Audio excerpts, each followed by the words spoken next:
اعوذ باللہ من الشیطان الرجیم، بسم اللہ الرحمن الرحیم۔ آج جو ہے ہم حدیث نمبر 10 پڑھیں گے۔ الظلم ظلمات یوم القیامہ، ظلم قیامت کے دن اندھیروں کی صورت میں ہوگا۔ الظلم ظلمات یوم القیامہ، متفق علیہ۔ الظلم ظلم، ظلمات اندھیروں کی صورت میں ہوگا، یعنی کہ اندھیروں کی شکل میں ہوگی، یوم القیامہ قیامت کے دن۔ یوم کا مطلب دن، ٹھیک ہے، یوم القیامہ قیامت کے دن۔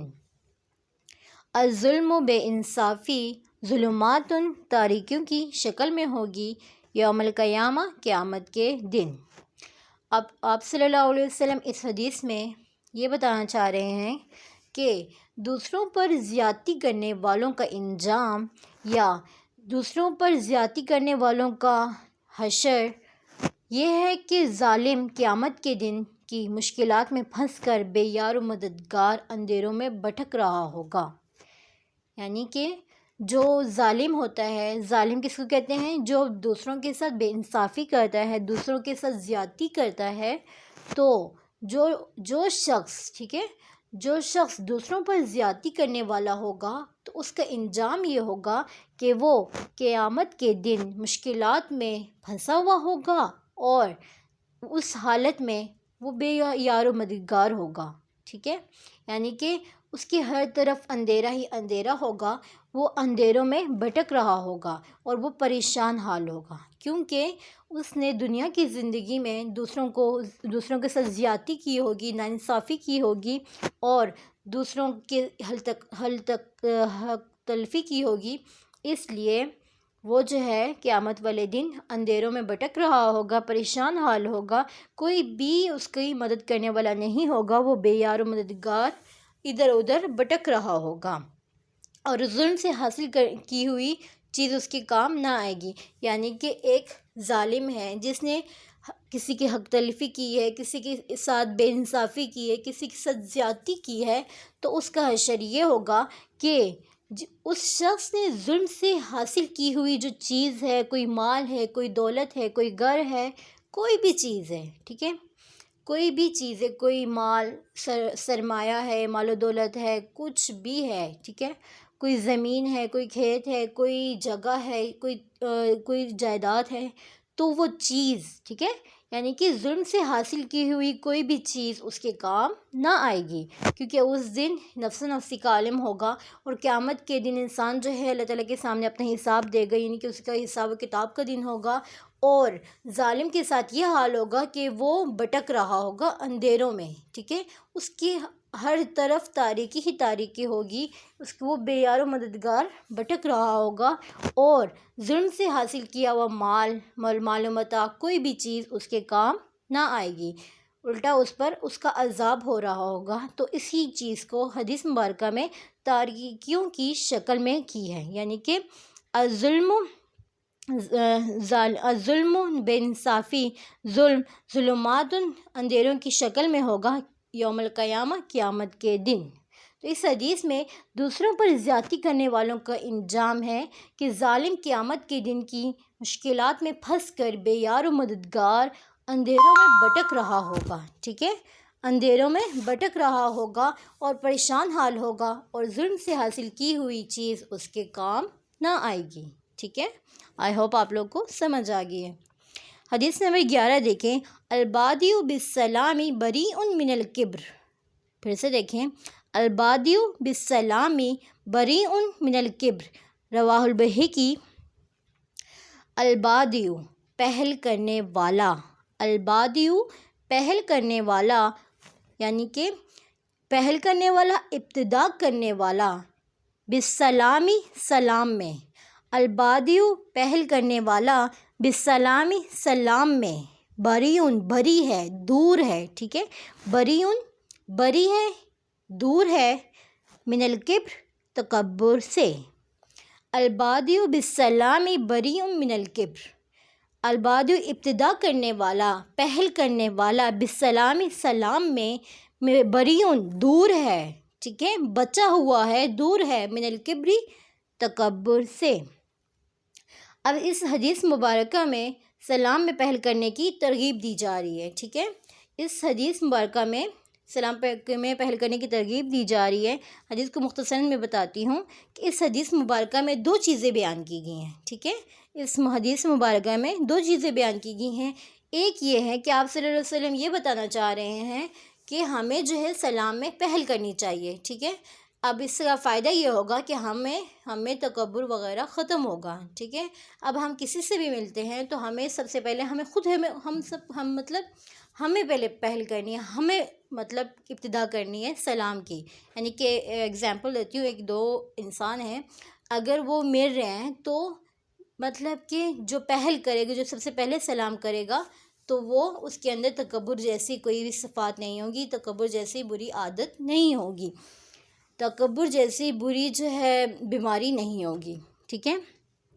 تو اس حدیث مبارکہ میں، اس فرمان رسول میں جو ہے سلام میں پہل کرنے کی ترغیب ہے، پہلی چیز یہ ہوگی۔ اور دوسرا پوائنٹ یہ ہے کہ تکبر سے نجات کا پروانہ پہلے سلام کرنا ہے، کیونکہ تکبر بہت سی روحانی اور جسمانی بیماریوں کا مجموعہ ہے۔ آپ لوگوں میں پوائنٹ ٹو پوائنٹ بتا رہی ہوں، اس حدیث کی میں 2 پوائنٹس بنیں گے۔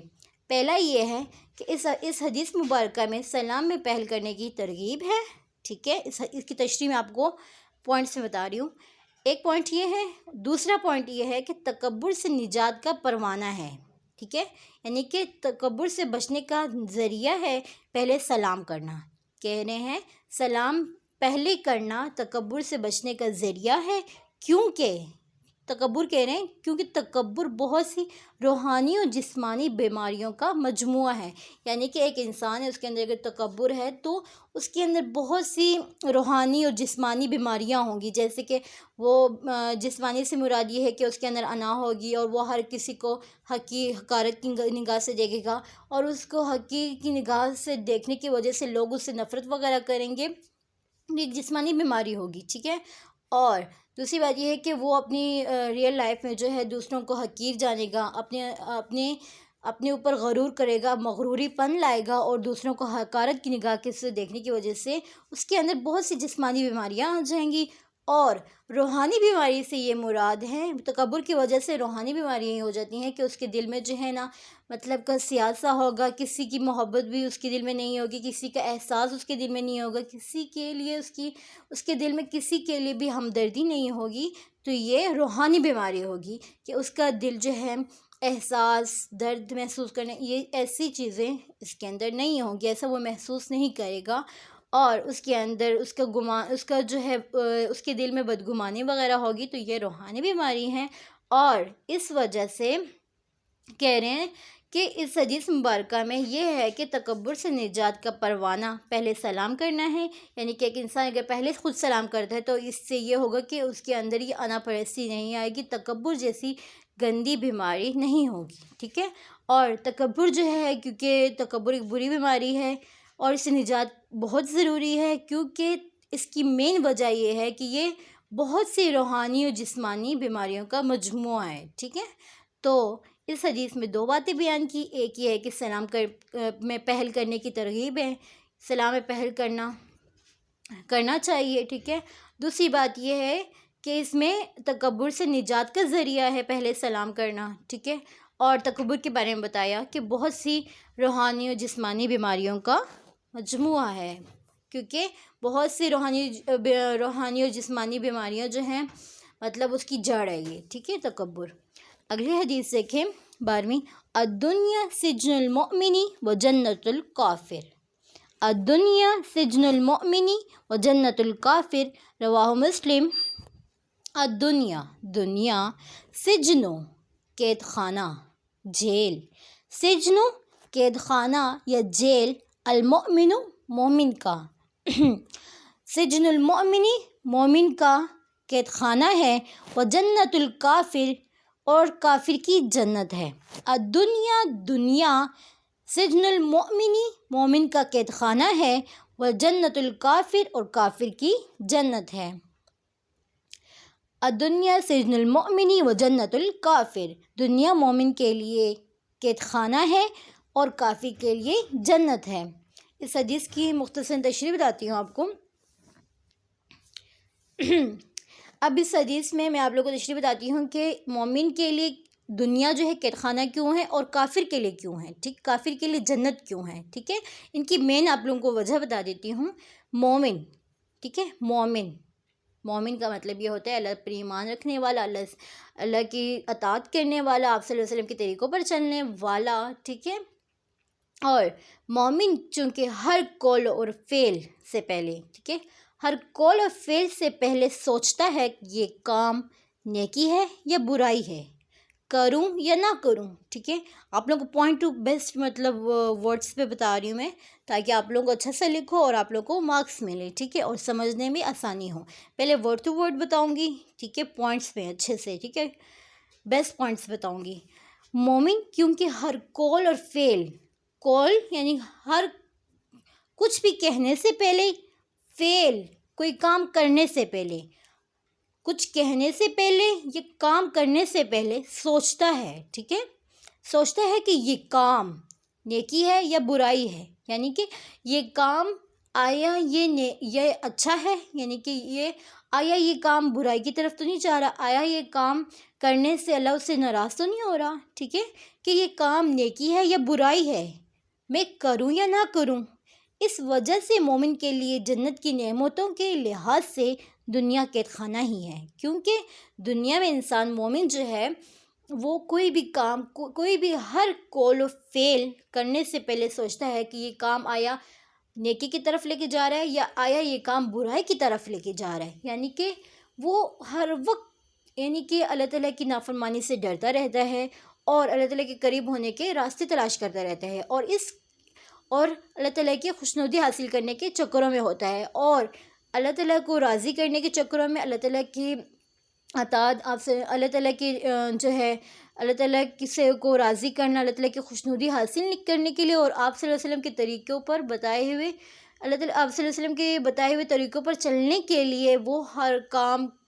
کہنے سے مطلب کچھ بھی کہنے سے پہلے، کوئی کام کرنے سے پہلے سوچتا رہتا ہے کہ یہ کام میں کروں یا نہ کروں، ٹھیک ہے، یعنی کہ وہ اپنا ہر قدم دیکھ کے سوچ سمجھ کے اٹھاتا ہے،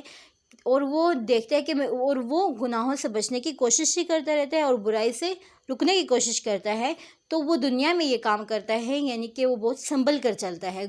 یعنی کہ گناہوں سے بچتا رہتا ہے اور نیکی کی طرف بڑھنے کی کوشش کرتا ہے۔ تو یہ دنیا ایک ایگزامپل کے طور پر اس کے لیے مطلب بتا رہے ہیں کہ وہ قید خانہ ہی ہے، کیونکہ جس طرح انسان ایک جیل میں ہوتا ہے تو وہ سوچ سمجھ کے کر رہا ہوتا ہے، اور وہ جیل میں وہ کام نہیں کرتا جس سے منع کیا جائے، اور وہ کام کرتا ہے جس کا وہ جو ہے مطلب حکم دے، وہاں کے پہرے دار جو حکم دیتے ہیں وہ کام کرتا ہے، اور جس چیز سے پہرے دار روکے تو وہ کام کرتا ہے۔ تو اس حدیث میں بھی مطلب قید خانے اس کو جیل اس لیے کہا، یعنی کہ مومن کے لیے یہ دنیا جیل اس لیے ہے کیونکہ مومن جو ہے دنیا میں کوئی بھی کام کرنے سے پہلے جو ہے نا سوچتا ہے کہ آیا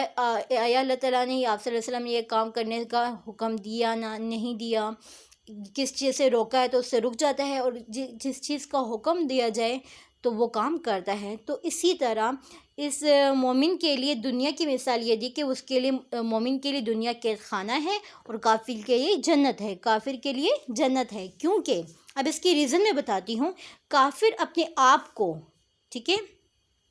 کافر اپنے آپ کو جسم کے تمام اعضاء استعمال کرنے میں آزاد سمجھتا ہے، ٹھیک ہے، وہ یہ سمجھتا ہے کہ میں کوئی بھی کام کروں گا میرے لیے کوئی روک ٹوک نہیں ہے، وہ بلا غم اپنے جسم کے اعضاء یوز کر رہا ہوتا ہے، کوئی بھی گناہ کر رہا ہوتا ہے، یہ نہیں سوچتا کہ آیا یہ نیکی ہے برائی ہے گناہ ہے، یہ اس میں مطلب کہ وہ ہے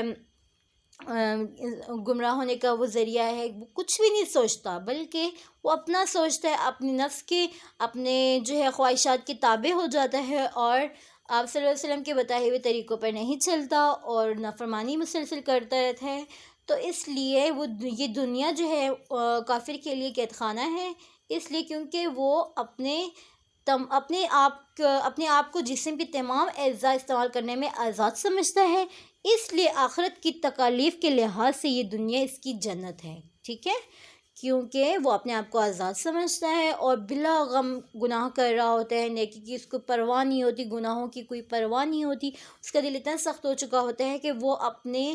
جسم کو مطلب تمام اعضاء استعمال کرنے میں آزاد سمجھتا ہے، اور وہ جو ہے بلا غم یہ بھی نہیں سوچتا کہ اس چیز سے اللہ تعالیٰ نے روکا ہے یا اس چیز کے کرنے کا حکم دیا ہے، بلکہ وہ وہی کرتا ہے جو نفس اس کو کہنے کو کرتا ہے، ٹھیک ہے۔ تو اس لحاظ سے یعنی کہ وہ اپنی ہی منمانی کرتا ہے، آپ صلی اللہ علیہ وسلم کے طریقے پر بتائے ہوئے طریقوں پر نہیں چلتا، اس لیے یہ دنیا اس کے لیے جنت ہے کیونکہ وہ منمانی کرتا رہتا ہے، اور یہ دنیا مومن کے لیے قید خانہ ہے کیونکہ یہ مومن وہی کام کرتا ہے جس چیز کا آپ صلی اللہ علیہ وسلم نے حکم دیا، ٹھیک ہے۔ یعنی کہ اللہ تعالیٰ کی خوشنودی حاصل کرنے کے لیے وہ جو ہے وہی کام کرتا ہے جس کا اللہ اور اس کے رسول نے حکم دیا، اور اسی چیز سے رکتا ہے جس سے اللہ اور اس کے رسول نے منع فرمایا ہو۔ اور کافر جو ہے وہی کام کرتا ہے جو اس کو نفس کہتا ہے، اور یہ کسی چیز کی پرواہ نہیں کرتا، اور اس وجہ سے یہ دنیا اس کے لیے جنت ہے کیونکہ وہ منمانیاں کرتا رہتا ہے، اور مومن کے لیے قید خانہ ہے کیونکہ وہ رکتا ہے، ٹھیک ہے، اللہ تعالیٰ کے بتائے ہوئے طریقوں پر چلتا ہے، اپنی منمانیاں نہیں کرتا۔ اور اگلی حدیث دیکھیں، حدیث نمبر 13، السواک مطہرۃ للفم ومرضات للرب ومرضات للرب، رواہ البیہقی۔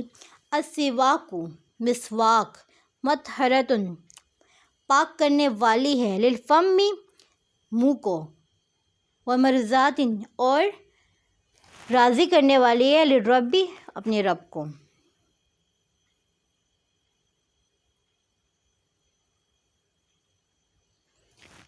السواک مسواک مطہرۃ پاک کرنے والی ہے، للفم منہ کو پاک کرنے والی ہے، ومرضات اور رب ومرضات اور راضی ہوتا ہے، للرب رب، اور اس سے رب راضی ہوتا ہے۔ اب اس حدیث میں مسواک کے 2 فائدے بتائے ہیں۔ ویسے تو میں آپ لوگوں کو بتاتی چلوں کہ مسواک کرنے کے بہت زیادہ فائدے ہیں، ٹھیک ہے۔ انسان ایک تو یہ ہے کہ اس میں بہت زیادہ سنت پوری ہو جاتی ہے، بہت زیادہ فوائد ہیں، بہت زیادہ مطلب کہ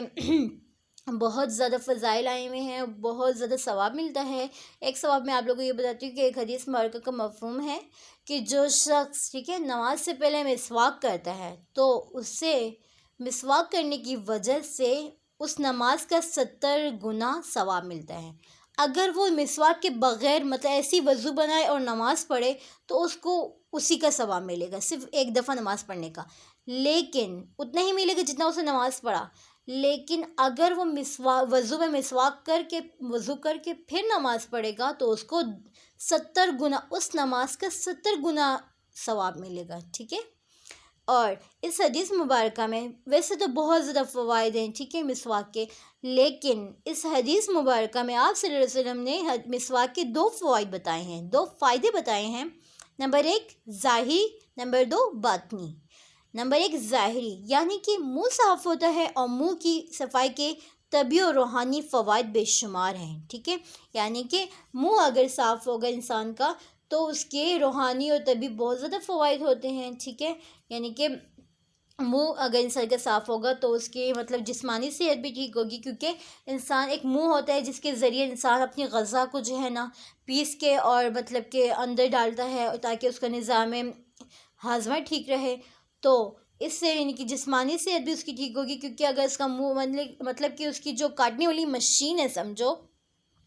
اگر وہ صاف ستھری ہوگی تو وہ جو غذا ہے اس کو مطلب کہ بغیر بیماری کے، بغیر جراثیم کے اس کے اندر سسٹم میں جائے گی تو اس کے مطلب وہ بیمار نہیں ہوگا بلکہ اس کو صحت ملے گی، کیونکہ اس نے جو ہے ہیلدی فوڈ کھایا ہوگا تو اس کو صحت ملے گی، ٹھیک ہے۔ تو یہ اس کی جسمانی وہ ہوگی، کیا کہتے ہیں، جسمانی فائدہ ہو گیا، اور روحانی فائدہ یہ ہوگا کہ وہ اللہ کے قریب ہوگا، کیونکہ اس نے نماز مسواک کی، وضو کیا اور اس سے کی نماز پڑھی تو اسے روحانی فوائد میں ہوں گے، اس کو جو ہے نا دل کو تراوت ملے گی اس سے، کیونکہ مطلب اس کا منہ بھی صاف ستھرا ہوگا، کوئی مطلب اسمیل وغیرہ نہیں ہوگی، اور وہ اپنے رب سے مطلب کہ ملاقات کرے گا، نماز پڑھے گا تو اس کو اچھا فیل کرے گا، ٹھیک ہے۔ اور یہ ایک ظاہری فائدہ سنت رسول کا ہے، ٹھیک ہے۔ نمبر 2 ظاہری یہ ہے کہ آپ کو منہ کی صفائی ہو جاتی ہے، اور منہ کی جب صفائی ہوگی تو طبعی اور روحانی فوائد بے شمار ہوتے ہیں اس کے، اس لیے انسان کے لیے بہت ہی فائدہ ہے، اور یہ ظاہری ہوا۔ دوسرا کیا ہے؟ باطنی، یعنی کہ مسواک کی سنت ادا کرنے سے، یعنی کہ انسان اگر مسواک کی سنت، یعنی کہ سنت ہے نا، آپ صلی اللہ علیہ وسلم جو ہے مسواک کیا کرتے تھے، یعنی کہ آپ صلی اللہ علیہ وسلم سونے کے اٹھ کے بھی کیا کرتے تھے، سونے سے پہلے بھی کیا کرتے تھے رات کو، اور ہر نماز سے پہلے بھی کیا کرتے تھے، ٹھیک ہے. تو یعنی کہ مسواک کی سنت ادا کرنے سے اللہ خوش ہوتے ہیں. کیوں اللہ تب خوش ہوتے ہیں؟ کیونکہ یہ آپ صلی اللہ علیہ وسلم کی سنت نبوی ہے، ٹھیک ہے، آپ صلی اللہ علیہ وسلم کا طریقہ ہے. اس لیے یعنی کہ اللہ تعالیٰ اس بات سے خوش ہوتے ہیں کہ اس بندے نے میرے محبوب کے طریقوں پر عمل کر رہا ہے، اس لیے اللہ تعالیٰ بہت خوش ہوتے ہیں. اور رب راضی، یعنی کہ اگر اللہ تعالیٰ خوش ہوں تو سب کام ٹھیک ہو جاتے ہیں. یعنی کہ بات نہیں یہ ہے کہ انسان کو فائدہ کیا، اگر ایک انسان مسواک کرتا ہے تو یہ ایک سنت ادا ہو جاتی ہے، اور اگر سنت ادا ہو جائے تو اللہ تعالیٰ اس سے خوش ہو جاتے ہیں. اور اگر رب راضی، یعنی کہ اگر اللہ تعالیٰ خوش ہو جائیں تو انسان کے تمام کام، تمام معاملات ٹھیک ہو جاتے ہیں، ٹھیک ہے. تو معلوم ہوا اسلام پر عمل سے دنیاوی دینی تمام فوائد حاصل ہوتے ہیں، ٹھیک ہے. آئی ہوپ آپ لوگ کو یہ آج کا لیکچر سمجھ آ گیا ہوگا. وآخر دعوانا ان الحمد للہ رب العالمین.